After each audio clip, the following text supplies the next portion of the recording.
Imagine you grow up, and if you lose a chess game, you're not gonna eat.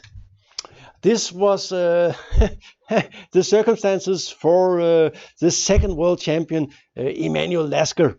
He had a poor childhood where they didn't have much money, and he played at the coffee houses. That's why some Fischer called him a coffee house player. And the thing is, if you lose, you will lose your capital and you will not be able to eat. So he was extremely good at finding resources and defending, and is definitely one of the old times best players. Of course, he was also world champion for 21 years. That's a long time. And that, even though at that time it was kind of difficult for serious contenders to get a world championship match. For instance, Akiba Rubinstein never got the chance, even though he was probably clearly the best player at some point in world history. But it's still impressive that that you can sit and be a world champion for such a long time. Anyway, we're gonna see a game where we see all Lasker's great defensive skills come to play. Both in he messes it up in the late middle game and has to defend a horrible position and do that very, very well. Especially the Rook ending is very instructive, and there's something to learn here because he definitely played this better than most modern players would play, and I'm sure that for instance, you're truly me, I would not be able to do as well as Lasker did in this game against Carl Schlechter, and it's from 1910. That's a long time ago. That was before World War I. And by the way, it was the first game of the match, and Schlechter was very close to winning this match, and we would have a completely different history of world chess if he had managed not to lose the last games. So Emanuel Lasker's great willpower did actually manage to break through. It's a little bit, it reminded me of when Kasparov had to win against Karpov and did so. It's a little bit like that also, even though I'm sure that, I don't know what to do that. That's very annoying. Anyway, that Karpov and Kasparov would not like to be sort of compared to Schlechter and Lasker. Anyway, let's go into the game. It was a long game, so we have a great journey ahead of us. Lasker is black, and this looks very modern. The Berlin, except for after castle, he goes d6, which is the Steinitz Berlin, and nobody would play this nowadays. They all take on e4 or even knight c5. Anyway, d4, great move, and take here. This is all well known from the Steinitz. The Steinitz is definitely out of favor these days. It's simply considered too passive. White gets clear but slight advantage immediately. It's like you get this Scotch pawn structure, but just without black counterplay, which must be nice. Takes here, and we take back, and all this is normal. And all these moves are very, very normal. We have this structure here, which is sort of weak and not so weak.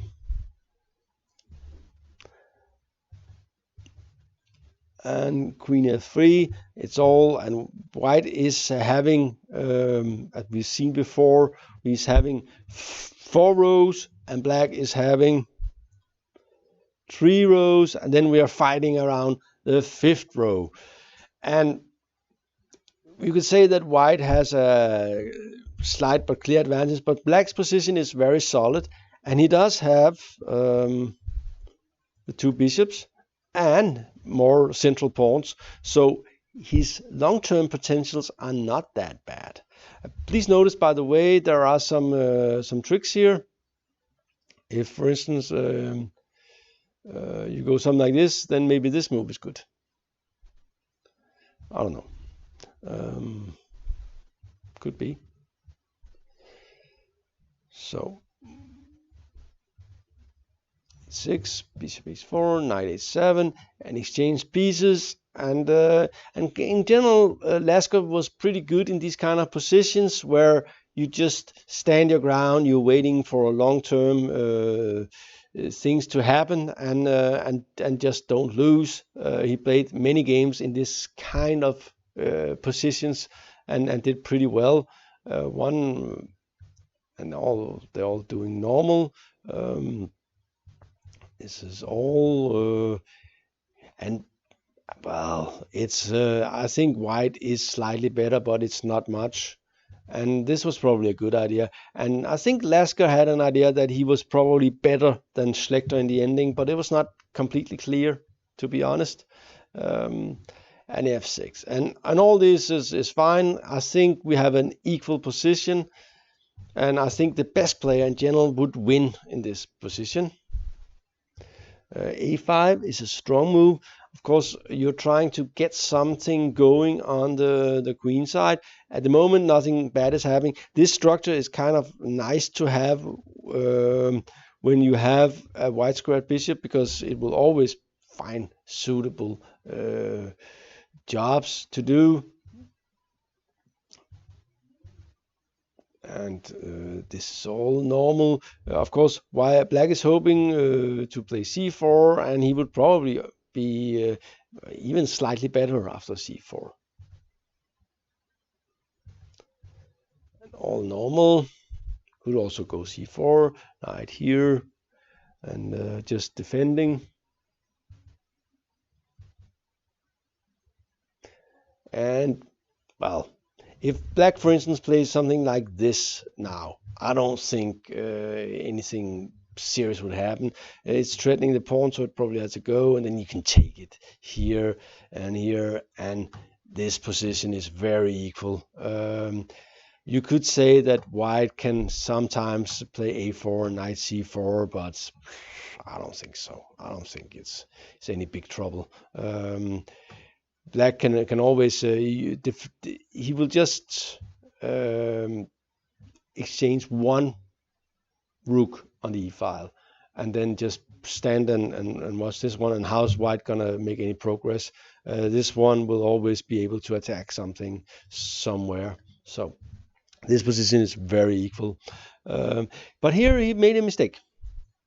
g6, and it was kind of interesting that mistake, because white plays a4, which is natural,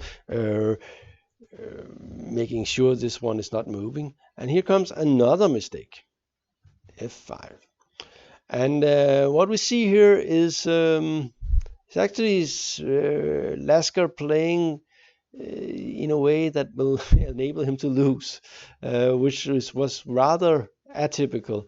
But he just weakened this structure a lot. This structure is much worse than the other structure.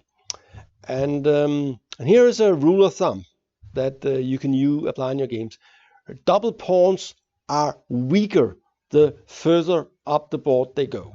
So when they stay back, they are very easy to defend. They're very compact, not easy to attack. When they start to move, they become targets, and they become much easier to attack them. And here we see that black has two double pawns, and he managed to move them a little bit forward, and suddenly white will have something to bite on. Of course, he was hoping to get active play, but it's just not going to happen. And after these moves, it starts to see that this is not really a threat at all, because it will leave these two look horrible. And we have a knight here, a great knight, supported by this. Oops, sorry, I do that a lot.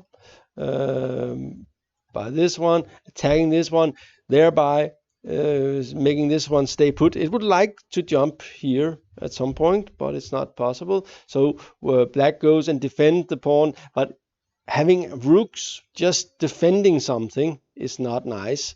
Here comes another nice little move, rook e1, maybe getting ready for e5. I mean, we immediately see that this idea of moving the pawns forward was not a good idea. So sometimes you should just remain passive. And white takes here, and that's tough, but okay, it makes the position easier to understand. White has a serious threat here, probably with e5, so black hurries up.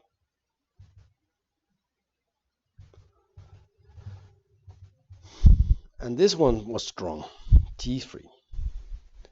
And we see that even though he's got rid of the double pawns, his pawn structure is still bad, and this rook has to cover here, has to cover here, and that's not nice. And this rook is, even though it looks silly, it prevents this pawn from moving anytime soon because the c pawn is hanging, but it's also got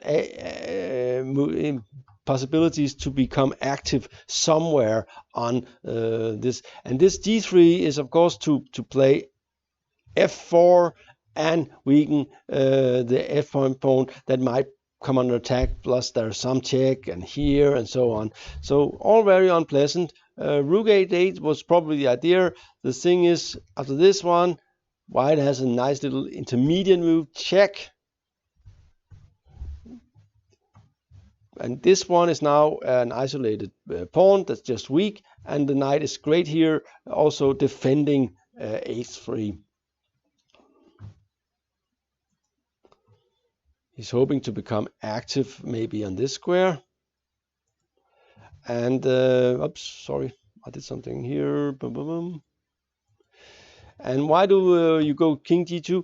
Well, it's a nice little move. First of all, you overprotect the weak square, but you're also opening up for this one. And in general, white has a simple plan here. Just get everything going on this weak pawn and win it.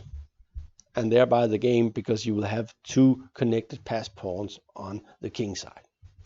c4, forced move before things get really ugly, and searching for counterplay. And Lasker starts to play very, very resilient chess here. c5 makes a lot of sense, activating the rook, and of course not letting black take on c4. But we notice that black is scattering a passed pawn here that might one day go somewhere. So, and this is part of the success of Lasker. He was always good at finding some means of counterplay, just finding some subtle way to continue the fight, to have some sort of assets in any position. Check. And you cannot go back, so you have to go forward, check, and of course you could go to e6, but the problem with that is that after this one, black is threatening, white is threatening this one and this one, winning this one. So you're totally dead here, probably. Anyway, so he went here, check, getting away from it, and he could do something else here. You could go here, but then something like this is very annoying. And of course, if black loses this pawn, he's more or less dead in the water. And also the king is in some sort of trouble. And two rooks and knight versus a king is a serious attacking chances. So he went here, and it's all very concrete. And what you do in this kind of position, and Schlechter did that pretty well, is attack. Simply attack. And this one cannot be defended. Because this is the kind of normal combination you have to see, is that if he goes, well, Schlechter gives this one, but I think this move is pretty good, by the way. So you can't defend it actually in any way. So Rook here, starting to try to get some counterplay. Yeah. And this position is very interesting.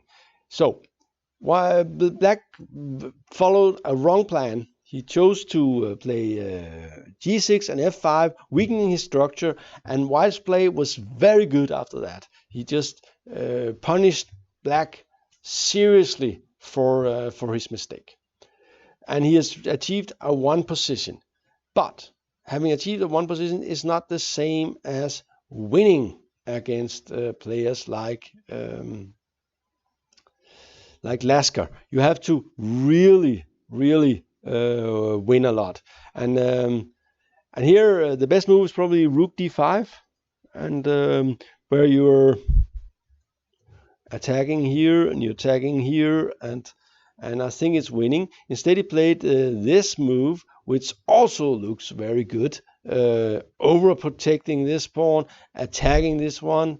But as you say, there's Lasker is a cunning guy, and he comes with a great move here, knight g6. And it looks like it's there, you can take it, but the thing is, due to this pin, you cannot take with a knight, and of course, he has to take it, he has to do something. If he goes here, you just take and play Rook c4, so something like this is definitely not what you wanted. As White, you're not going to win here, so you have to take,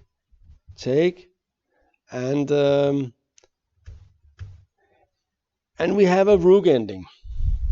And what can we say about this Rook ending? Well, most players would lose this Rook ending, I think, with Black. It's kind of difficult. White has an outside pass pawn and another pass pawn here. Black has, this one is we'll make that yellow, a strong pawn, and this one is a weak pawn. It's also blocked by this, but also it's an important pawn, because if White wins this pawn, then he can afford to lose this pawn on c2 due to this connected pass pawns are usually very strong. Check. And here. And here. And that was probably wrong. In his notes, Capablanca here gives this move, saying that White has serious winning chances. I think that's correct. I think that that getting this pawn up to this square is helping a lot. And for instance, if it goes like this, then you have this move, and it's kind of easy to win this. So he played king f3, and here comes a really strong move, and it's very surprising, and it's hard to explain, and it's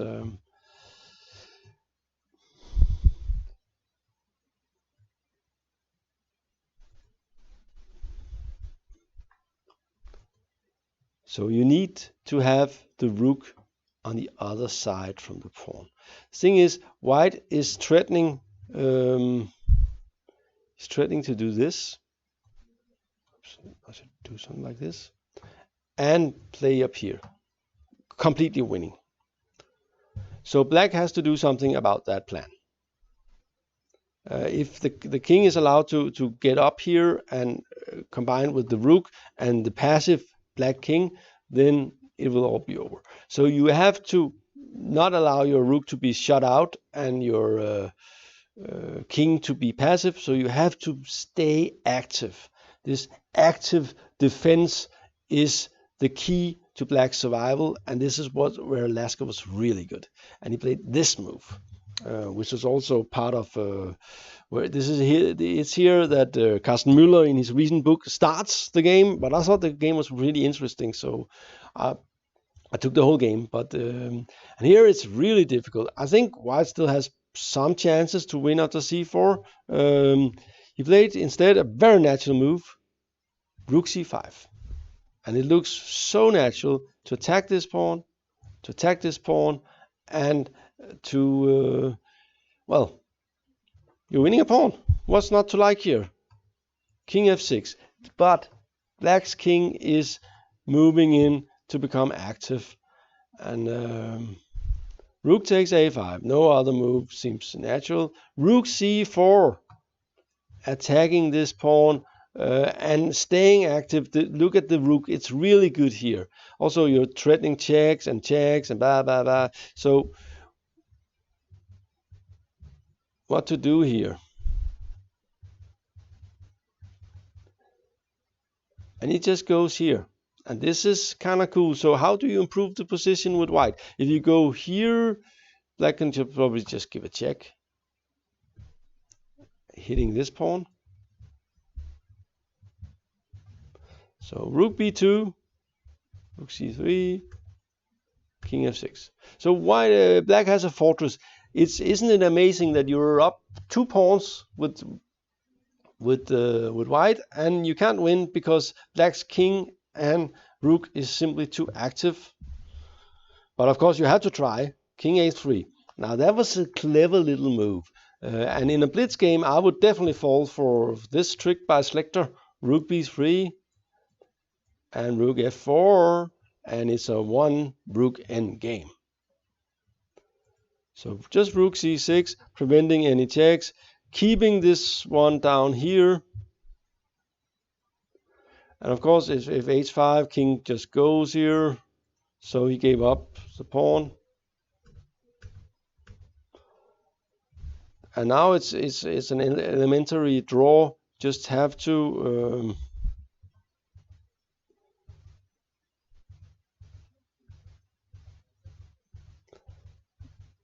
and this was, by the way, important. By the way, that's not what happened. They took a draw after this move. The other one is something I added.